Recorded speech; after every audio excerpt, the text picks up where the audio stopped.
काफी खुश नजर आ रहे हो, क्या चक्कर है भाई? मौसम का असर हो गया मुझे लग रहा है ना। कितने लोगों पे हुआ?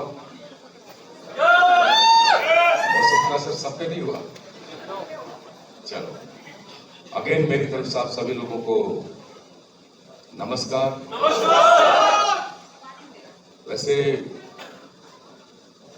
ये वक्त सिर्फ एक मुलाकात करने का है, बाकी कोई सीखने सिखाने या कोई ऐसी बातें करने का वक्त नहीं है, क्योंकि मुझे ऐसा लगता है कि आप और सब हम इस मनाली टारगेट को अचीव करके यहाँ पे पहुंचे हैं। सही बात है ना?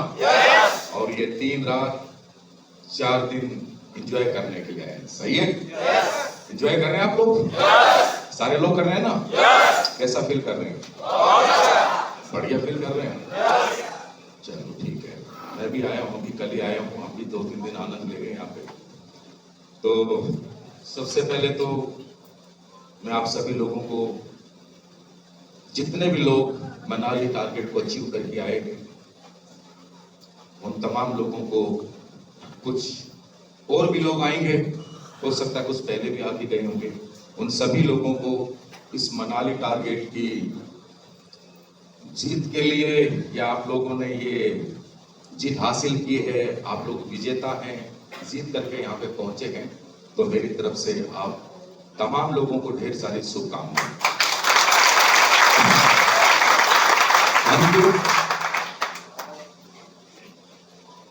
वैसे तो गुरुजी बैठे हैं, शिवकुमार गुरुजी बैठे हैं, हमारे डॉक्टर अमित सर भी बैठे हैं, काफी लोगों ने बोला होगा।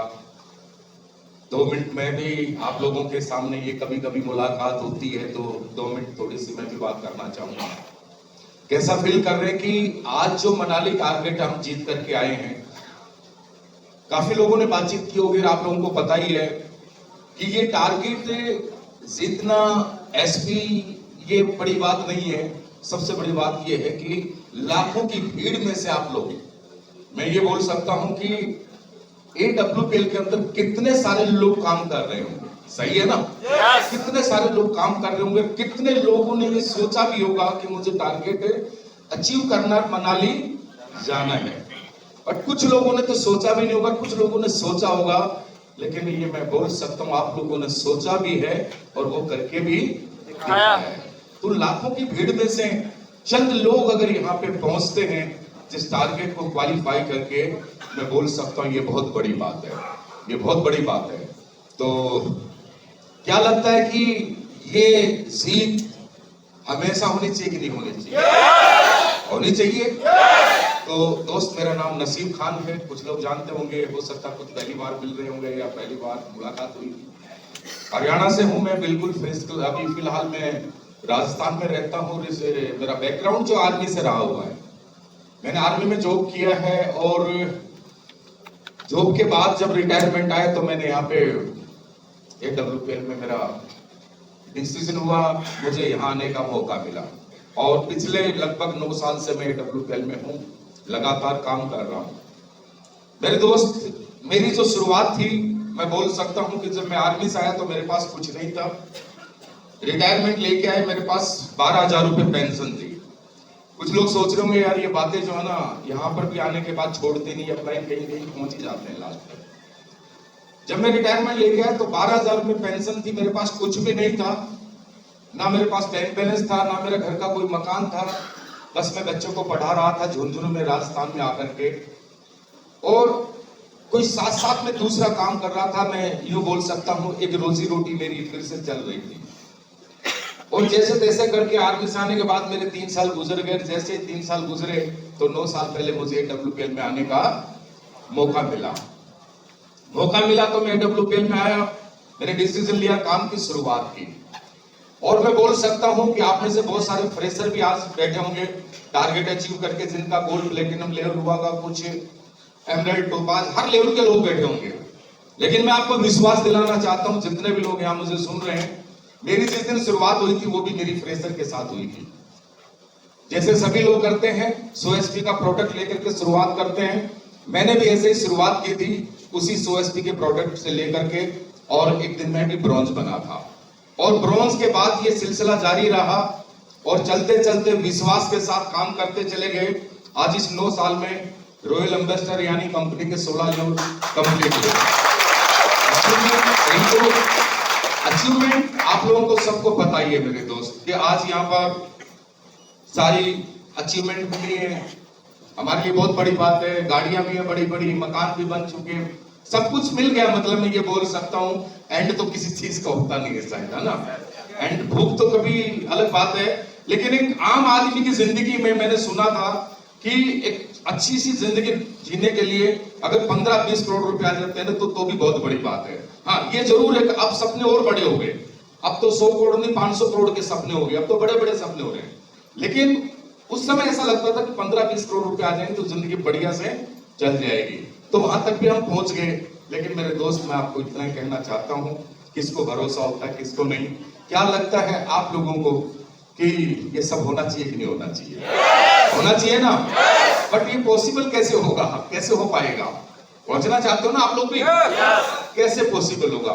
इसकी वजह क्या है? आज अगर मैं यहाँ पहुंचा हूं तो इसकी क्या वजह हो सकती है? टारगेट।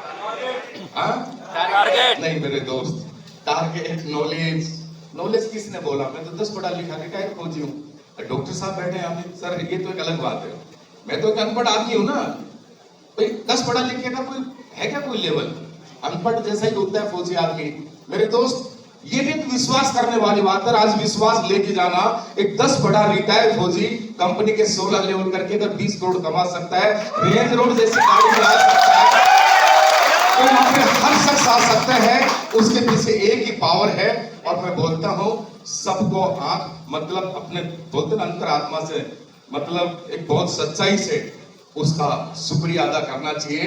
मैं यही बोलूंगा, हमारी कंपनी के सीईओ एमडी संजीव सर, आज अगर वो AWPL जैसी कंपनी नहीं लाते तो मेरे दोस्त आज आप और हम यहाँ नहीं पहुंच पाते। सही बात है ना?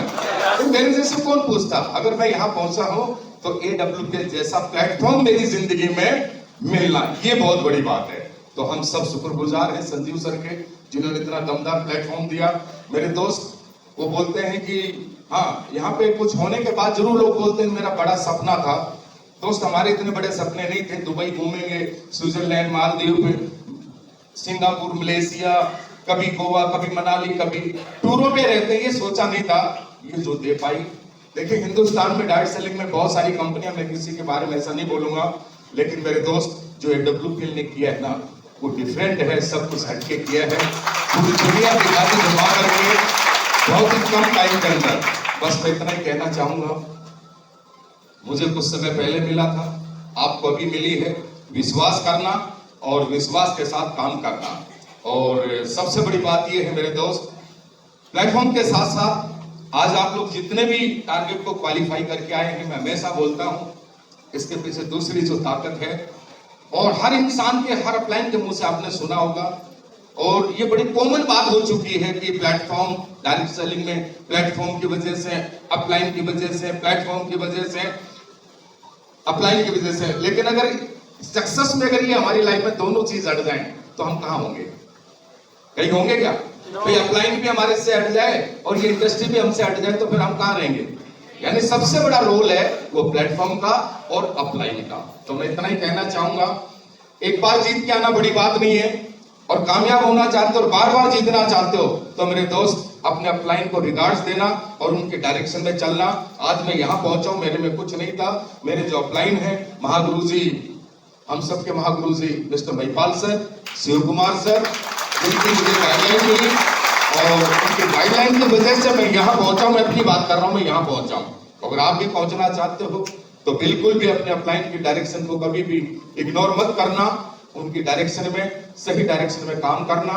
और आप लोग खुश नसीब है मेरे दोस्त, मैं भी खुश नसीब हूँ, जिनको ऐसी हिंदुस्तान की डायरेक्ट सेलिंग की ऐसी गाइडलाइन देने वाले, ऐसी शख्सियत, ऐसे अपलाइन मिल जाएं। मैं बोल सकता हूँ महिपाल सर, शिव कुमार सर और डॉक्टर अमीर सर जैसे, अगर इनके सानिध्य में दलीप चौबे सर, प्रणु सर, जितने भी अभी मौर्य सर, जो भी आपके अपलाइन बैठे हैं, अगर ऐसी शख्सियत जो फ्रंट रो में बैठे हैं, ऐसे लोग अगर गाइडलाइन देने वाले मिल जाएं तो कौन बोलता है, ऐसी कौन सी ताकत है जो यहाँ बैठा, मैं बोलता हूँ हर आदमी ब्रांड एम्बेसडर होगा।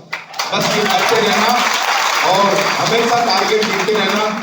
और मैं जो पहुंचा हूँ ये भी एक टारगेट की वजह है। टारगेट हमारी जिंदगी में बहुत अहमियत देता है। स्पेशली मैं आपको बताना चाहता हूँ टारगेट क्या चीज है। टारगेट ये ऐसा नहीं समझना कि AWKL में देते हैं, हर 3 महीने में टारगेट देते हैं और लीडर बोलते हैं इसको क्वालिफाई करो। मेरे दोस्त, ये तो कुछ नहीं। आप बड़े बड़े बिजनेसमैन को देखिए, जो भी बड़े बड़े बिजनेसमैन होते हैं, बड़े बड़े जितने भी काम करते हैं, वो अपने काम के अंदर कोई कोई टारगेट फिक्स करते हैं।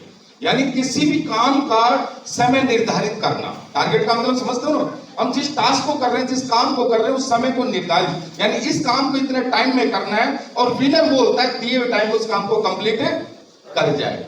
तो आप वो लोग हैं। तो ऐसे ही मुझे भी कंपनी में जब मैं पहली बार आया था, उस समय स्टार्टिंग में गोवा का टारगेट था और गोवा का टारगेट चल रहा था। महिपाल सर के साथ में गोवा घूमने गया था, फर्स्ट टारगेट था मेरा। और जैसे गोवा घूमे तो गोवा तो आप लोग तकरीबन सारे लोग गए होंगे। गोवा कितने लोग जा चुके हैं? काफी कम लोग हैं। लॉकडाउन से पहले कितने लोग गए हैं? फिर तो गोवा नहीं देखा, फिर खाली समुद्र देखा आप लोगों ने, है ना। गोवा की चाय कॉफी देखी होगी। यानी उससे पहले क्या होता था कि लॉकडाउन से पहले आप में से गए होंगे काफी लोग, उस समय अंग्रेज आते थे एक्चुअली वहां पे। लॉकडाउन से पहले गए आप लोग कोई? हाँ, तो उस समय अंग्रेज आते थे। उस समय गलती से मुझे जाने का मौका मिला, बाकी गोवा मैंने फिल्मों में देखा था। तो जब गोवा गए तो उस बीच के ऊपर घूमने लगे, समुद्र के किनारे, बीच ही बोलते हैं ना, तो समुद्र के किनारे बीच पे घूमने लगे तो गुरुजी भी साथ थे। अब देखो हर आदमी अपने गुरु का रिगार्ड्स तो करता है। गुरुजी चाहे उम्र में छोटे हो, शर्म तो गुरु से आती है, आती कि नहीं आती? तो महिपाल सर के साथ साथ में हम 2-3 दिन उधर ही ऐसे समुद्र के किनारे, अंग्रेज लोग नहा रहे थे, वहां की ड्रेस कोड तो बताइए आप लोगों को। तो सर के साथ साथ ऐसे घूम रहे, तो जब गुरुजी इधर देखे तो मैं ना देखूं, और जब मैं देखूं तो गुरुजी ना देखें। तो ऐसे घूमते रहे 2-3 दिन, काफी इंजॉय किए। इंजॉय करने के बाद लास्ट वाले दिन ऐसे वो छतरी सी थी और बेड से लगे हुए, तो हम भी देख रहे थे। तो समुद्र के सामने हमने नजर कर रखी थी। तो गुरुजी बोला, हाँ खान साहब कैसा लग रहा है, कैसा फील कर रहे हो? अब अपलाइन के सामने मुंह खोलने की जरूरत नहीं होती है, मेरा तो यही मानना है, बाकी आपकी मर्जी है। और मुंह खोला तो फंसे। तो मेरे अंदर इतनी समझ थी, मैंने, गुरुजी ने बोला कैसा फील कर रहे हो, कैसा लगा? मैं को वैसा ही फील कर रहा हूँ जैसा आप कर रहे हो, वैसा लगा जैसा तो अब आगे गुरुजी ने कुछ बोला नहीं। अब मैं बोलता गुरुजी बहुत बढ़िया, तो ये भी बोल सकते कितना बढ़िया, कुछ भी हो सकता था आगे से। तो मैंने आगे से मतलब बोलना, मतलब मैं समझ गया कि गुरु के सामने हरकत करने की जरूरत नहीं है। तो बोला ऐसी लाइफ चाहिए क्या? अब वो मंजर देख कि वैसी लाइफ किसको नहीं चाहिए? देखो आप कभी पूछ रहा हूँ, उस समय अंग्रेज थे, माहौल कुछ अलग ही था, मतलब तो मुझे बोले ऐसा, बोलो ऐसी जिंदगी चाहिए। मगर कौन कम वक्त जिसको नहीं चाहिए, अभी तो परमानेंट चाहिए। तो गुरुजी बोले देख इसके लिए आपको एक काम करना पड़ा, वो जल्दी जल्दी बताओ गुरु करना क्या है? बोले कुछ नहीं करना, आपको डायमंड बनना है। क्या बनना है? मैं को बनने के लिए तैयार हो, तो बट बताओ बनूं कैसे? बोले कुछ नहीं करना। और वही बात, गुरु की बताई बात मैं आपको बोल के जा रहा हूँ, और भी लोगों से सुना होगा, लेकिन मैं सत्य बोलता हूँ। पहाड़ों देवों की भूमि, अगर मैं झूठ बोलूं, महिपाल गुरुजी से पूछ लेना मेरे दोस्त, मैं ऐसी जगह खड़ा होकर बोल रहा हूँ। गुरुजी ने एक ही बात बोली थी, अगर डायमंड बनना हो चाहते हो तो जो आज कंपनी का टारगेट क्वालिफाई करके आए हो, कंपनी के ऐसे 8 टारगेट क्वालिफाई कर देना लगातार। क्या बोला? लगातार 8 टारगेट क्वालिफाई कर देना। दुनिया की ताकत रोक नहीं सकती, नसीब खान डायमंड बनेगा। और फिर बोलते हैं डायमंड की हर दिन, आप समझते हो, है ना। डायमंड बनने के बाद तो कहीं भी चला जाए, यहाँ डायमंड बैठा है, उसका दिल में आया कि मैं 10 दिन यहाँ और रुकूंगा, तो रुक सकता है। उसका दिल किया नहीं यहाँ मजा नहीं आ रहा, मैं तो स्विट्जरलैंड जाऊंगा, वो जा सकता है, उसकी मर्जी है ना। तो डायमंड बन जाना, उसके बाद नजारे हैं। और तब से लेके ये जिंदगी नजारे में गुजर रही है हमारी, तो इसमें गुजर रही है, नजारे में गुजर रही है। ऐसे नजारे लेने चाहते हो तो टारगेट को क्वालिफाई करना, छोड़ना नहीं मेरे दोस्त, और अपलाइन के डायरेक्शन में चलना। और जो मिला है, जिससे मिला है, चाहे अपलाइन के माध्यम से डायरेक्शन मिला हो, चाहे सपोर्ट मिली हो, चाहे ये कंपनी मिली हो। छोटी सी बात मुझे याद आ गई है, मैं बताना चाहूंगा गुरुदेव, 20 सेकंड और लूंगा। एक बात याद आ गई, बंदा था, वो किसी बंदे से मुलाकात हुई, तो बंदा बोला यार मैंने सुना है तेरी खुदा से बात होती है। किसी ने बोला मैंने सुना तेरी खुदा से बात होती है। वो खुदा समझ लो, भगवान समझ लो, वाहे गुरु जो भी है एक ही बात है। तो बोलो मैंने सुना तेरी खुदा से बात होती है। बोला हाँ। तो बोल देना यार तू खुदा से जब मिलता है तो ये बोल देना भगवान से यार मालिक ने मुझे बहुत कुछ दिया, अब मुझे जरूरत नहीं है, अगर वो ना भी देना चाहे तो चलेगा। उसका बस लाख लाख शुक्र धन्यवाद बोल देना मालिक का, परमात्मा का, उसने मुझे बहुत दिया, अब ना भी दे तो भी मेरा काम चल जाएगा। बोल ठीक है बोल दूंगा। फिर चलते चलते एक दूसरा आदमी मिला, यानी पहले वाला थोड़ा अमीर आदमी था, दूसरा एक गरीब आदमी मिला। बोला यार मैंने सुना है तेरी खुदा से भगवान से बात होती है। हाँ बिल्कुल होती है। बोला मिलता है तो फिर उसको झटका तो देना, समझा तो देना। बोले क्या? बोला मुझे भी कुछ दे दे यार, मैं भी इस दुनिया में आया हूं, ऐसी जिंदगी बीत रही है, मुझे कुछ दे दे। तो बोला ठीक है। अचानक वो गए, उनसे मुलाकात हुई तो बोला हाँ भाई बोल। बोला मालिक मेरी दो बंदों से बातचीत हुई थी, मैं जब आ रहा था तो बोले तेरी बात होती तो मेरे मैसेज दे देना। बोले क्या मैसेज है? एक बोला पैसे वाला था, वो बोला उसको बोल देना मालिक को, परमात्मा को मुझे अब जरूरत नहीं है, और उस मालिक का धन्यवाद बोल देना, मालिक का धन्यवाद बोल देना, शुक्रिया अदा कर देना। बोला अच्छा। तो बोला मैं क्या बोलूं उसको? हाँ। फिर बोला दूसरा क्या बोला? बोला दूसरा ये बोला परमात्मा को बोलना मुझे कुछ दे तो दे। बोला ठीक है। मैसेज मिल गया। तो बोला मैसेज तो मिल गया, मैं बताऊं क्या जा करके?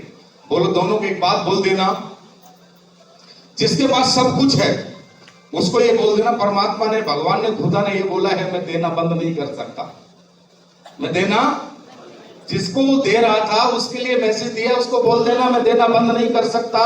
बोलो क्यों? क्योंकि वो हर हाल में मेरा शुक्रिया अदा करता है। जब भी मैं देता हूं तो शुक्रिया अदा करता है, जब जब वो शुक्रिया अदा करता है तो मैं देने पे और मजबूर हो जाता हूं।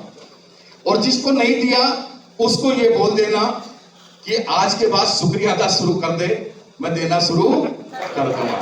तो मेरे दोस्त जो भी मिला है शुक्रिया अदा करो, अपने अपलाइन का, अपनी टीम का और कंपनी का। तो मेरी तरफ से आप तमाम लोगों को अगेन ढेर सारी शुभकामनाएं इस विजेता के लिए। तो मेरी तरफ से बहुत बहुत धन्यवाद, thank you, wish you all the best. तो